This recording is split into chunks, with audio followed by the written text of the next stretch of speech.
I'm very happy to be here.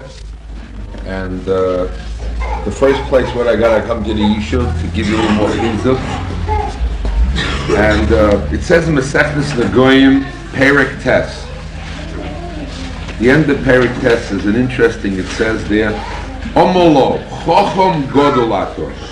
You are a very great, wise man. Now, what quality would you say that the Gemara would explain, the Mishnah would explain, why is a Chacham Gadol? Why is a Chacham Gadol? She explains the reason why is a Chacham Gadol. Shekiyamta divrei Chachamim, because you fulfill the words of the Chachamim. And here I'd like to explain.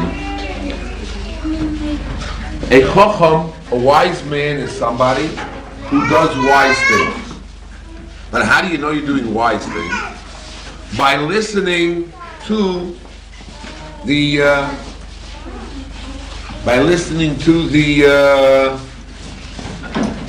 great rabbis.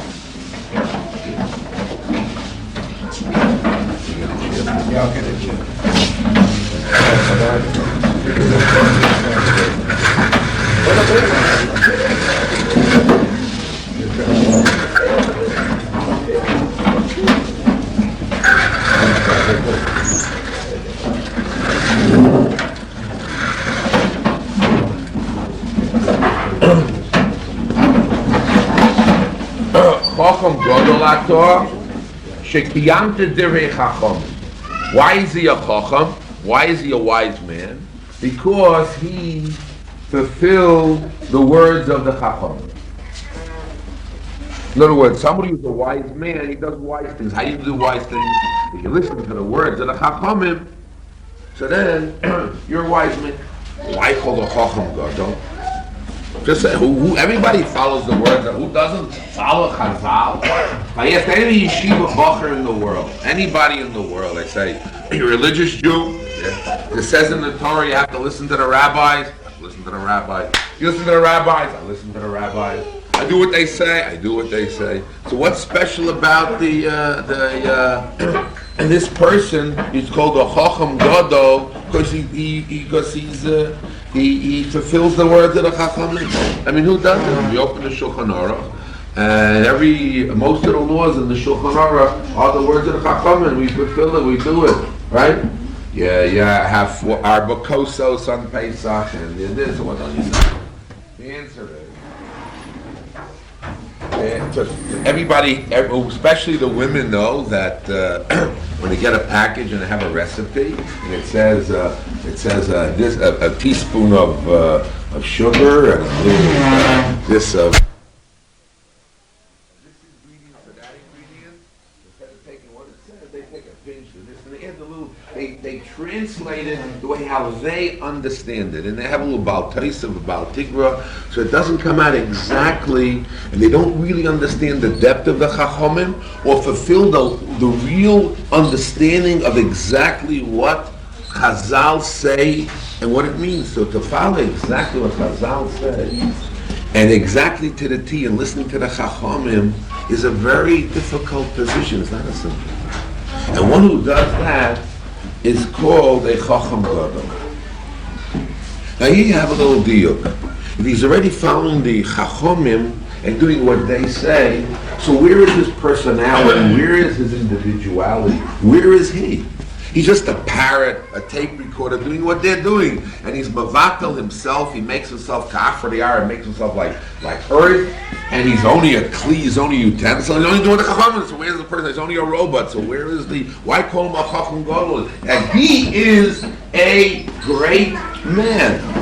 Just say that simply that he follows chachamim, so he gets the schar of the chachamim, but why call him a chacham gadol? Like he has the quality of chachma. Chachma Gadol to me would be somebody who has independent, individualized thinking, who on his own produces his potential of who he is and his whole neshama, his whole being. So that's the type of person. He's a chacham. I am a chacham gadol, and this is my ideas. Okay, I follow chachamim, and this, of course, like they give me the yesodos, they give me the foundations, they give me the understanding. But it's me who's doing it in my way, in my understanding, in my theory, in my das Torah. And once I have my zmich, I'm on my own, and that's my world, and that's me, along the line. I'm a chacham gadol, but it doesn't say that. Just the keeping the words of the chacham is called a chacham gadol because he has it. And I want to explain it a little bit from the Gemara in the Baba Kama a little bit. It says in Baba Kama, the Shaila, this is brought down on the Bush Mordechai in our piece. There's a question of Mud Lo Adam is Mud Lebeim, where it discusses the problem of the Bush Mordechai. And there's a site, he's going to do with the Shiur, but I thought it was interesting to bring it out. He says like this, we have a problem in the Gemara.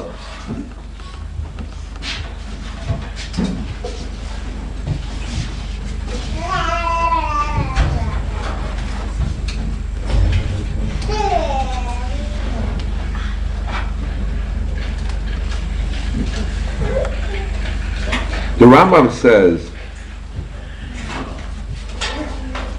what happens if you have a shore, that's an ox, and it gores a human being, right? But this animal was trained, like they had in the time of the Romans, they had gladiators, and they had these areas where they trained, like they have today in Spain. They have these. That's right. They have the oxes that are trained to gore. What happens? You have an ox that you're trained to gore, and you trained it to gore. To train the ox, and it goes and kills somebody, kills a human being. What's the deal?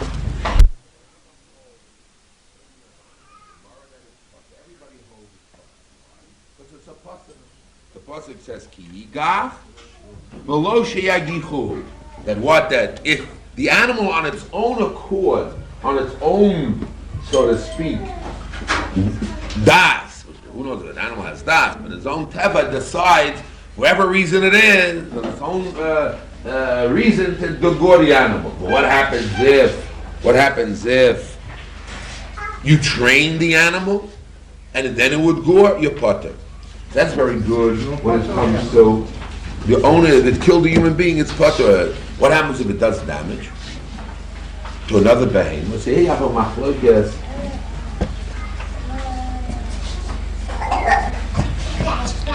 What about an animal that did damage? Here you have a machlokes. The Rambam holds you still potter, and the Rabbi holds you chayav for damage, because there you don't have the gzer sakosik. According to the Rabbi, you should be chayav, but according to the Rambam, he holds that you're still potter. And the same thing is mishasa kalbo. You have a kel of a dog, and you train the dog, a watchdog, to bite. So you're talking about a second nature. It's something which is learned, and they train. So the question is a real question, is the animal doing it on its own, or is the animal doing it because of the training? And if it's the training, then it's not the animal. If it's not the animal, so then you're potter. Okay. So that's the Rambam holds. If you train an animal, so then what happens as far as a kinyan is concerned? What about a kinyan is concerned? In other words, say you whistle and the animal moves, so you don't have to actually do ma'aseh mashich in the animal of picking up on hagbor. It's enough you whistle. Why? Because the animal's doing your will. You're causing it to move. So since you cause it to move, therefore, let's call it. The shaila is, what about an eved or a poel? You have an eved, a slave, and you tell the eved to do something. Is it considered you or the eved? What about you have a poel, a worker? A worker. And you tell the worker does something for you. Is it that he is doing his own but for you? Or no, he's actually, his mind is buckled to your mind and he's doing your thing. Like the So here again, you have a little machlekes. The Levush Mordechai would like to say that by a slave, it's a daita denafshe. By a slave, he does it, even though he's a slave, and a slave's supposed to give everything to the master, but really down deep, a slave is avda v'hefkeren. Yochanan wants to be free. He just does what the master does. He just does it because he's a slave. He's stuck. He does it. But really down deep, he does his own, but he does it because he's a slave. He can't get out of it, and he does it for the owner. But a poel,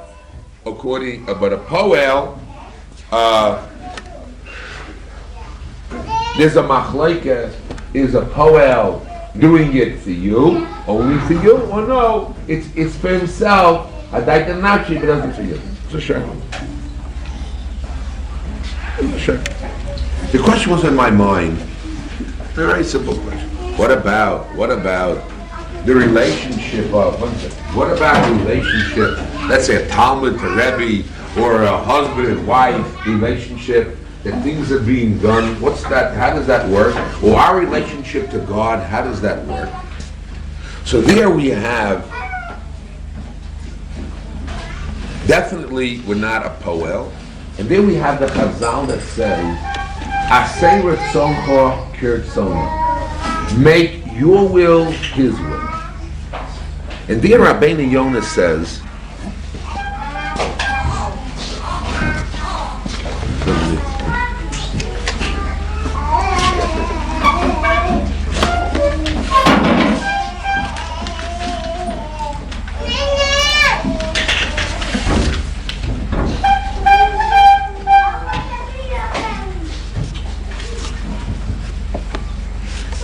there Rabbeinu Yonah says clearly that down deep it's really your own will. It's your will. But you make yourself his will to be your will. In other words, your desire is to do his will. But down deep at the end is whose will? Your will. So when you're doing the Chazal, it's your responsibility on your own that it's your decision. You're not just a puppet. You're not just a slave. Even slaves are daita denafshe. You can't say that. You're not even a slave. Slave is a daita denafshe. You are a slave, a daita denafshe. But you're not a slave now. It means that you are doing what you want to do, but what you want to do is what Hashem says. You will not say that what? That it's not you. You're not like a trained behema that's doing it. Or a poel that is bottle das and you're just doing it. There's no personality, nothing there. That's not true. It's really yourself that make the decision. That's all the time when you make a psak halacha. Psak halacha is that you make the decision, but it's your decision that agrees with and you mavato your das to the das of Hashem. When it came to the Sedra of the, when it came to the Haggadah Pesach, we have two people. We have the Tam and we have Shena de Elisha. And it says there, Sachlo, training. And there, Chazal, and the whole thing, in fact, our whole life is being trained by the Chazal. Open up. Teach him what to say. Now you're training him what to say. You're training him how to think. So now comes the Shaila. What is he? Is he just a puppet? Repeating over the statements? That may be true. Or really it is, when you train him, the training has to be of Aseh Retzoncha Retzono. It has to be that it's his thinking, but he's trying to understand. You're training him how to think. You give him the tools to think. So when he has the tools to think and he's thinking, so even though he has in his mind the Chazal, and the Chazal open up, what is it? Is it like a trained person, a puppet, a trained a parrot? Well, no, it's himself that understands it and got the education, but at the end he put it within his being and it became permeated within the fibers of his being, and it became part of himself, which is really down deep his real will that he wants to do it. And that's really the real form of not only just asking the questions, or not just training to ask, what's Pesach? Oh, Pesach Jews got it. No, it's a training in the way of the Torah that teaches the person to have his understanding that he has to understand. And we train him in the education that he thinks and understands himself, not by parroting, or not just repeating over, or not just pleasing his father, that he's repeating it over on the Seder, saying the Manish Tana because he gets his candies and he gets the claps of approval or praise. But your training is that the child himself, by asking for it, you develop in a way that he wants to understand and what is really going on. He wants to be part of the whole, and that's really a better way to express it, the exact way how to express it. And Chazal express it in the best way, which is the most concise way and the most positive way, which is the four kashas. But it's really himself really understanding it and thinking it out.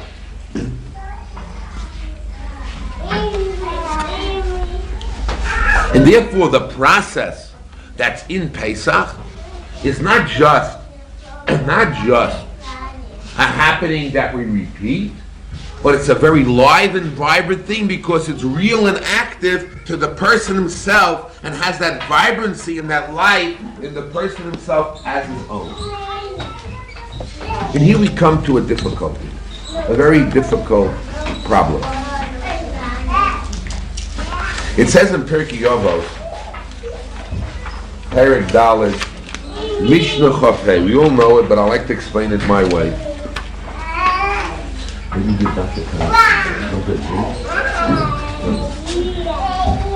It says like this.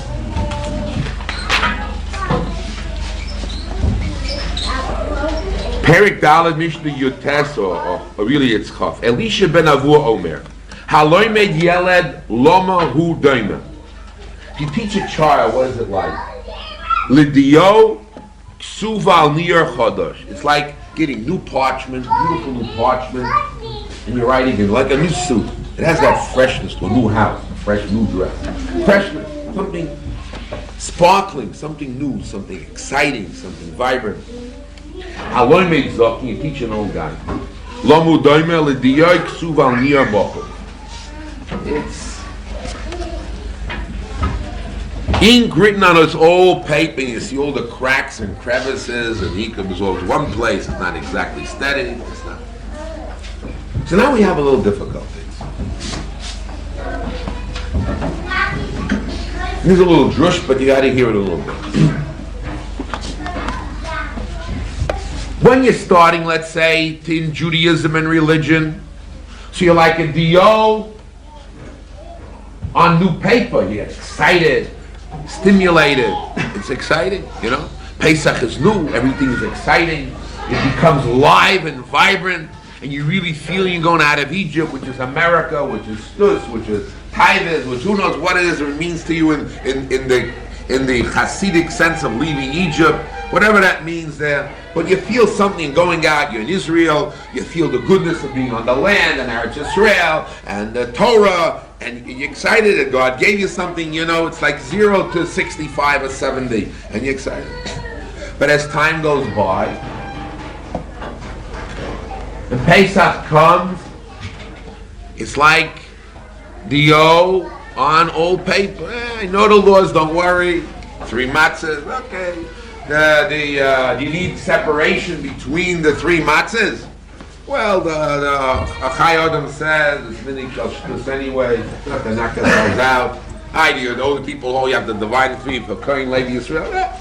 Don't worry, you can be samech on the Achai Adam. Achai Adam says it's a mini kashtus. You know, the separating. You'll come to the problems of about the wine. What kind of wine? What color of the wine? B'diavad, it's okay. The wife is here, okay. She can sit with the fellow without the bill. Okay.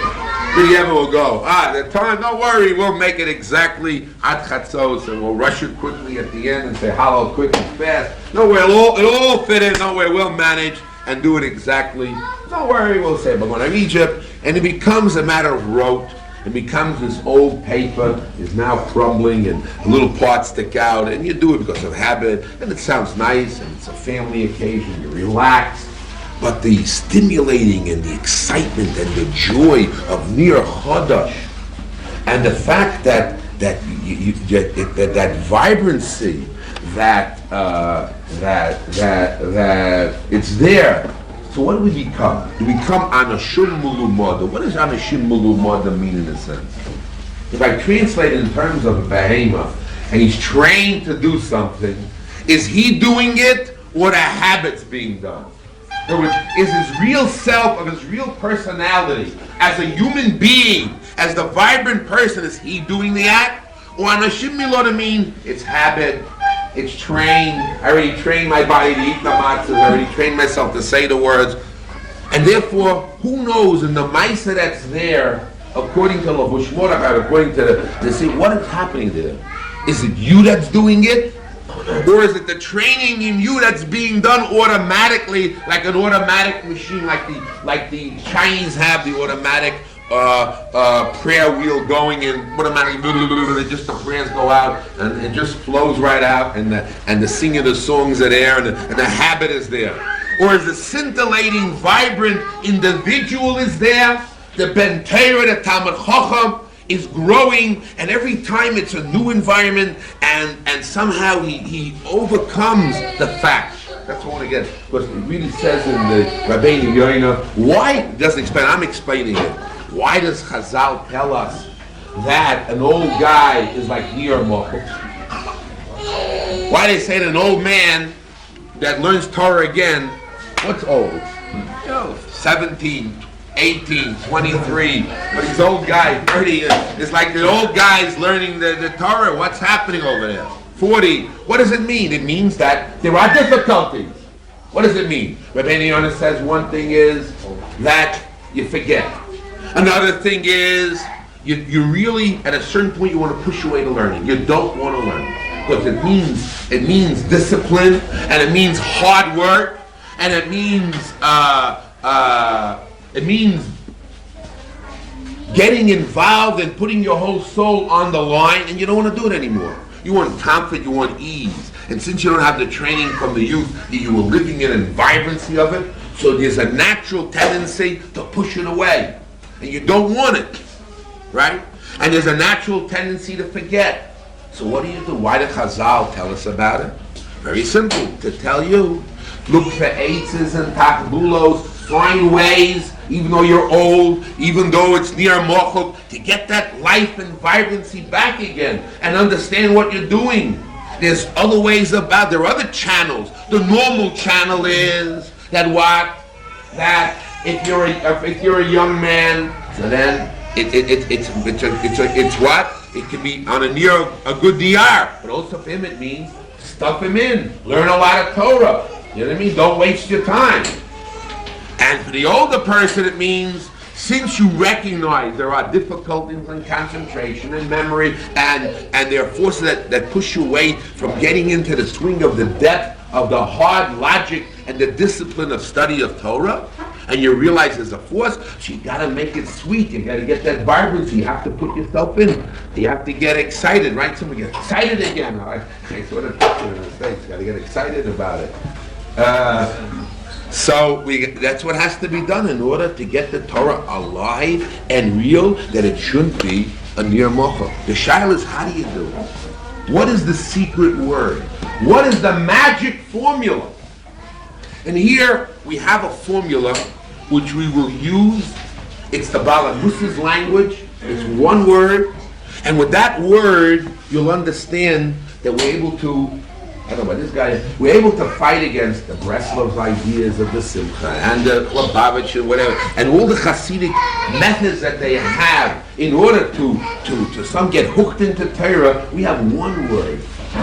And that's an interesting word. I want you to hear the word. And this we always heard. And that word is lehit romain. Hit romain means elevate yourself. Lehit romain. Elevate yourself. And we're going to discuss how to elevate yourself to be that human being, that excited person that will take the physical things of what's happening or surrounding you in your daily routine of life and the forces that say to you, oh, I don't want to learn so much Torah. I want to learn now you're a day and this. I want to get it over with and get it over fast and get the fact. I want to be the rabbi. I want to run away. I want to hide away and make the money. Whatever you want to say. And because you don't get the sweetness and you don't find that vibrancy and the light. I don't say no. You got to learn you're a day. I'm not saying no. I'm not against it. Don't get me wrong. You got to learn you're a day. But I'm trying to say if the attitude will be that you have to get that vibrancy, the hit romain. You have to elevate yourself. You have to get excited. You have to get that the Tzelem Elokim back. That's called godless Adam. You have to build up the human being, who you are and what you are. And we got to discuss it. Lehit romain, to elevate yourself above the situation in order to be able to control the factors and to be the master of what's around you in order to be able to get that vibrancy back and that life and that force and that new energy. And to get the new chashma, you need a shock treatment to get again that vibrancy and that light into the person's life and again in the home. And the same thing like a husband and wife, they're married X amount of years. So they're already used to the worry, the mikveh one day, it's bright, okay, we don't have to go, it's too difficult, embarrassing neighbors, So I mean, but you got to get back that scintillating love and excitement and the honeymoon times back again. And just because you have children, you say, okay, Zagam, no, you got to get back that stimulation of the individual, of a Tzelem Elokim, of being you, not doing it as an animal, as a habitual thing, anoshim of doing it by habit or by rote, or that's what exactly people got against religion. What do they got against the religion? They got against it. It's only customs and mores and old things. And we say, no, the Torah is alive and vibrant. Why? If you know the customs, you understand it, and you're in it, and you hook into it, so you get that energy. If you hook into Kedusha Shabbos, so you get that holiness and vibrancy of Shabbos. If you can live Shabbos and you live Shabbos, you have nice meals and you feel good and you wear nice clothing, but you're not a new individual. Experiencing Pesach in Eretz Yisrael and Yeshiva should give you a tremendous amount of energy and force and simcha and happiness.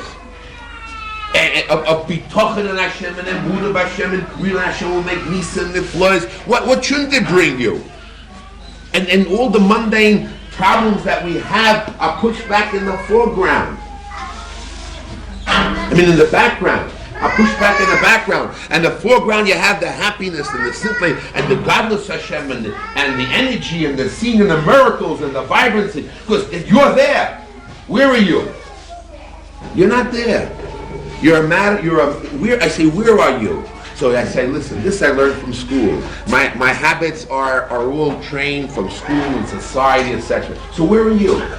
So if I say this is you, then so what is you? When you talk about you, we'll talk about in 1 minute.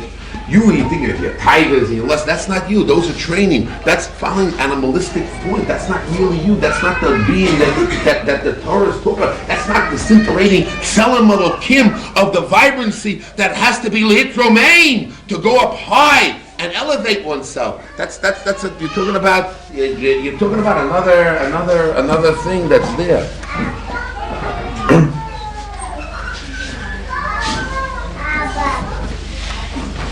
How do you live your life? How do you get high? How do you get high on Torah? How do you get high in religion? How do you move up on it? If you explain it, everybody would be coming. So you have Rabbeinu Yonah, and you have many Mefarshim explain many concepts. There's many ways.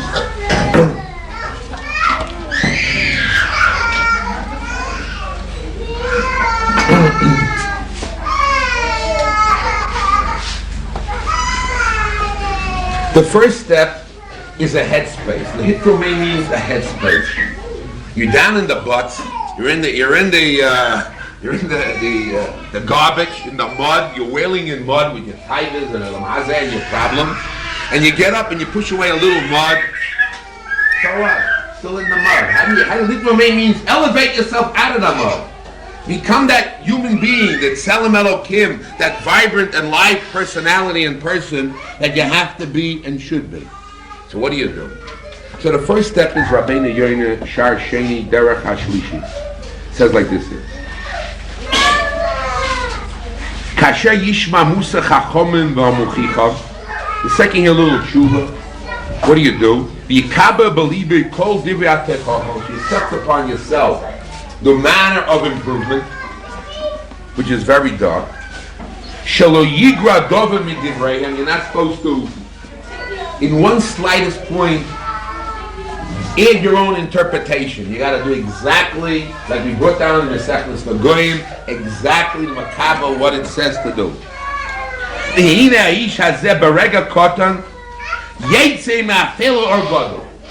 The Rabbeinu Yoina says clearly, at this point, what happens?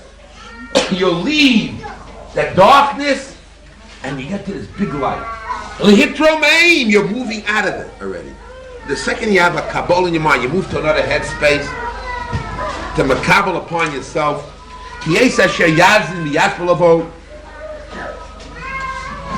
And this is the song when I first started the Yeshiva in Jabotinsky, when I came there, when I came there for my first Malamaka, I made up a song.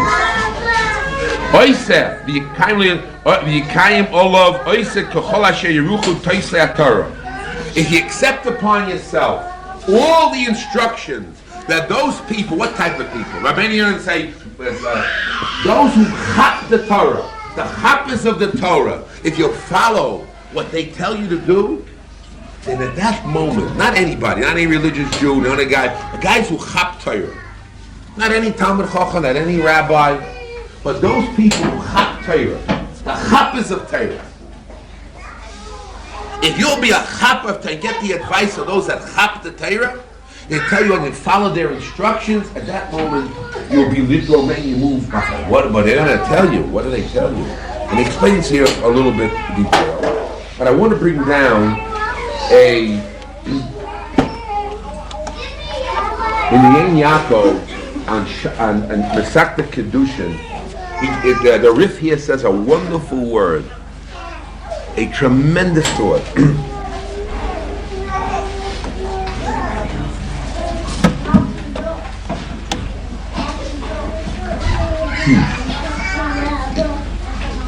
Here. This is a Lamed Omid Beis.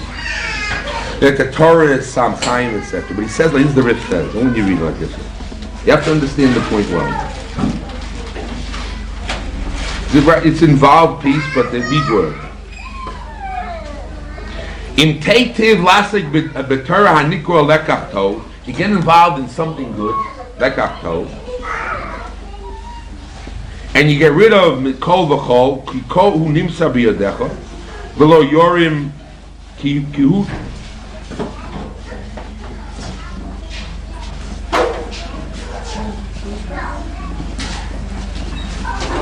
Now the question is, there's a conflict within the personality of the person.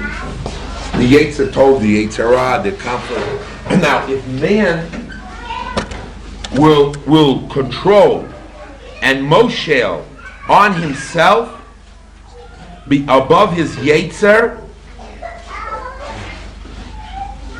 the Yachzik Be'esek HaTorah, not only he'll control himself and be religious and his tithing, but he'll then guide it to learn Torah, not only learn Osek but Torah, be involved in Torah.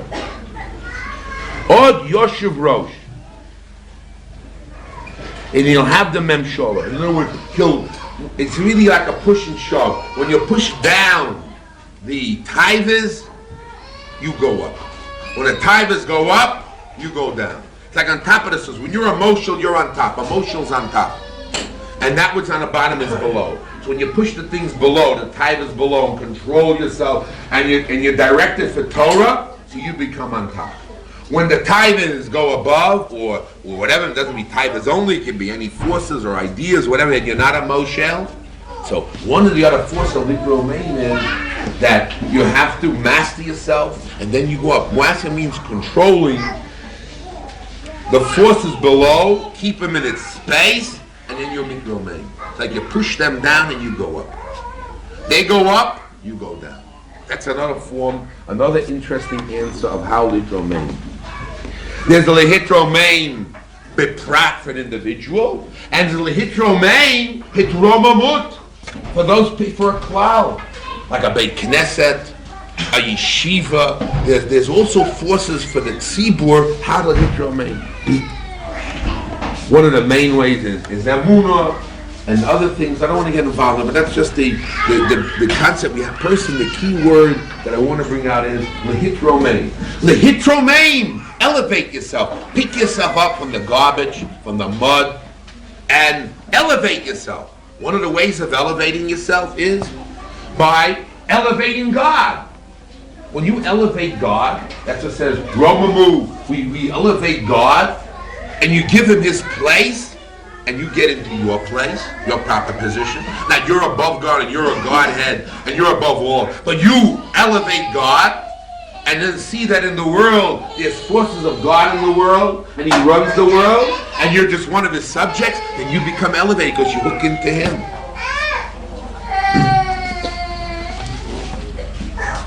When you recognize Hashem and elevate him, so you do. One of the tricks also is, it says in Pirkei Avos, and a person who's mavaza the moados is eno chel garabo. A person who embarrasses, spits on, defies the holidays, he doesn't have a chelik olam. So everybody learns it's simply an onus. You do this, you get punished. But we learn it differently. And what is the factor of the holidays? It means you're not supposed to work. You're supposed to have the proper clothing. What does that mean? The proper food. If you give the respect to the holidays, what is respect for? Respect for a synagogue is what? Cleaning it. Cover the base matters, you need to clean it. If you give the respect to the holidays, what happens? Then you elevate the holidays, so you're able to then enjoy it and get part of it and be involved in it. But if you don't elevate the holidays, and by elevating the holidays, you're able to get into the pleasure and to hook into the pleasure of the holidays and the kedusha of those days, by elevating, giving its proper respect and proper place, you're able to get the best from it and hook into that, to the holiness of the holidays. Then you get, and the holidays have olam haba. You don't have more. If you're mavaza the moados, you don't give its proper respect, the proper kavonis, and the proper dikduke ha-mitzvahs for the holidays, what happens? It doesn't mean you get an onus, you lost out. The Metzias is you lost the Olam Haba.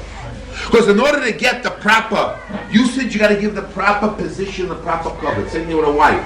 You don't give her a proper place, the proper cover, you don't get the usage of the woman. The woman will fight you back. Give her a proper cover, the proper attention, proper love. Then she'll work for you and give you everything she has. You don't give the proper love and attention. This is from Toma Devara. Then you got a problem. Same thing your kid. You give them the proper respect, the proper love. Same thing Rabbi. Then it works. It functions. Because then you give it its place. Because God created everything in the right place in the world. And you got the right place. So then it has the chashivas. It has the value. Then you look into it. But if you don't give it its right place, so you don't get the value. Same thing as Torah. If you don't give the hashivas to Torah and the value of Torah, Torah is the most important thing in the world. And even if you learn Torah more than anybody else, so you're not hooking in the Kiddush, you don't get that value. You don't hook into that Kiddush Torah. Same thing as Shabbos. Because when you give it its value and you mitromain God and mitromain the mitzvahs, then you're able to hook into it. And you're mitromain. But if not, it doesn't have, it's off center.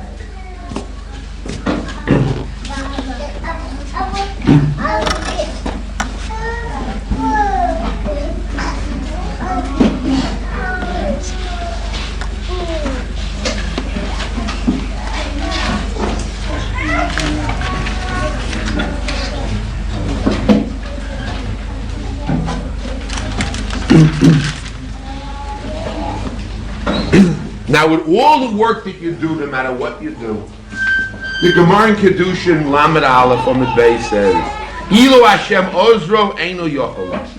No matter what you do and how hard you, if you do nothing, so surely nothing happens.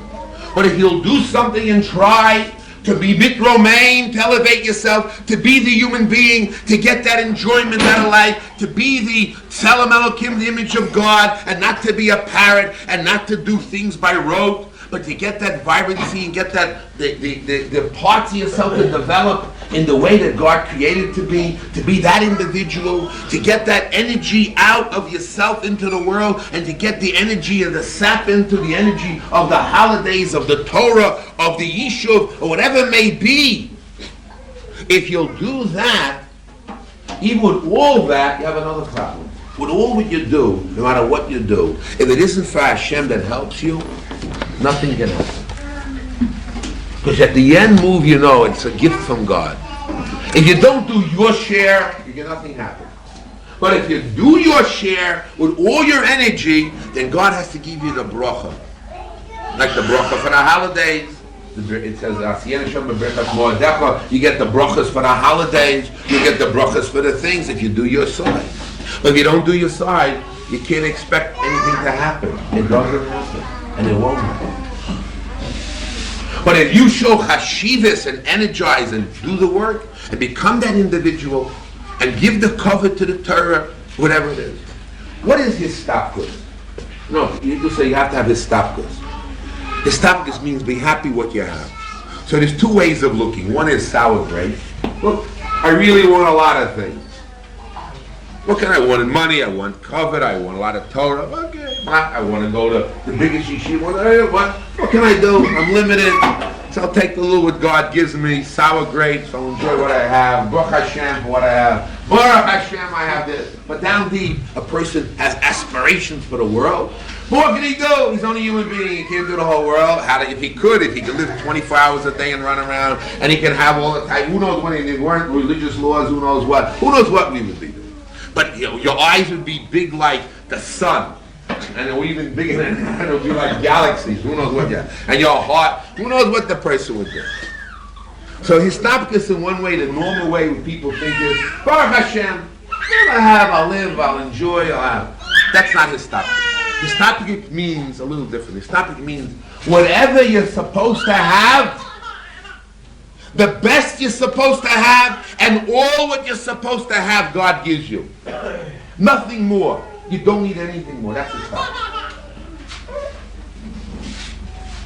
Because God is just. He gives you exactly what you need, exactly to the T, and nothing more, nothing less. So in order to be lit romain, in order to appreciate, you got to first see yourself, and you got to accept your reality and say, Baruch Hashem, what I have, and elevate what you have, and be that individual, what you have. You don't have to look for gedalas outside and over there. You have everything you deserve, everything you want, and God loves you. The creator of the vast universe gave you everything. B'shvili nivra olam, the whole world is in your hand and your palm. There's nothing more. There's problems and difficulties. My dear man, that's what you need. That's what's there for. In order for you to hit romain, in order to elevate yourself, in order to get the mastery of the self, in order to master the world, in order to appreciate the sickness and get into the spirituality of everything that is there. And you got everything you need. You got all the ingredients. Nothing's missing. Nothing is missing. There's nothing missing. It's hard to hear. Tell my wife nothing's missing. Erev Shabbos, no chicken, no food, no money, no this. You have to pay for the Ganyaladim. Let's say nothing's missing. And the truth of the matter is there's nothing missing. It's all there. It's all there. It's stuck with it. Chaim Vital says it. It's there.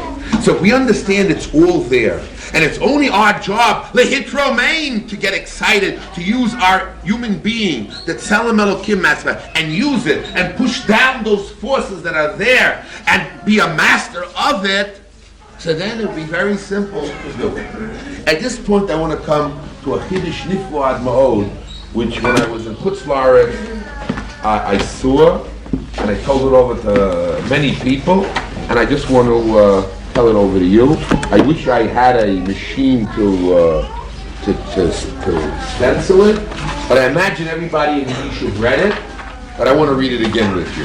Why do I assume everybody in the Yeshiva read it? Because it's Rabbeinu Bachya. Rabbeinu Bachya, we know, in our Yeshiva, everybody every week reads the words of Mishlei. Yeshiva also. Want to be Mitzi live everywhere. And it says like this. I want to read it. It's in Vayakel. Imagine you know what you saw, but I want to explain it my way. I want to explain it my way. I want to explain it well. I want you to hear this. A chidush niflo ad ma'od. And I really came to the Yeshiva of Botzer to do it, and I hope I do it. A chidush niflo ad ma'od. The whole inside. A very big chidush.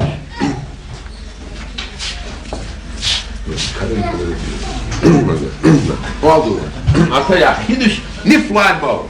I want to tell you. It's a very chidush. There's a real problem. And listen to the problem. This is in Vayakel Moshe. O echo b'ni davash ki toy v'noifes mosik al chekecha. Kein dea chochman l'nafshecha motzasa v'sheina. Mishlei, King Solomon, the wisest of all. And those girls that learn with me know that in order to write Mishlei or Kehelis, what did he need? Ruach HaKodesh. The smartest man in the world had to have another dimension to do what? To write Mishlei and to write Kehelis and all those things, right? So this is Lamala Min HaSeichel of Shlomo HaMelech telling us a secret. And he says like this here. My son, eat dvash, eat honey. It's good. So too, the wisdom of your soul. Everybody reads it. It's a mashal, it's a parable. King Solomon only says parables, and everybody passes by. Comes Rabbeinu Bachya, one of our Rishonim, and he opens for us one of the greatest secrets and important thing. It's worthwhile for you just to come here today and hear this Chiddush. This is one of the most biggest and beautiful Chidushim in the world that I saw. I mean, I can't say one. There's many Chidushim, but this is one of the ones I want to magal to you. One of the beautiful. I'm telling you, when I heard this, I was just getting so much enjoyment. We have a real problem, and I want you to hear the problem. A very hard problem. How does the soul, the seichel, communicate to the body? How does light talk to sound? And there's a pasuk really in the Torah that says it's like or l'choshe. It says a pasuk. He says, it's a pasuk. It's like light and day. How does light communicate with night? How does it meet? How does it talk?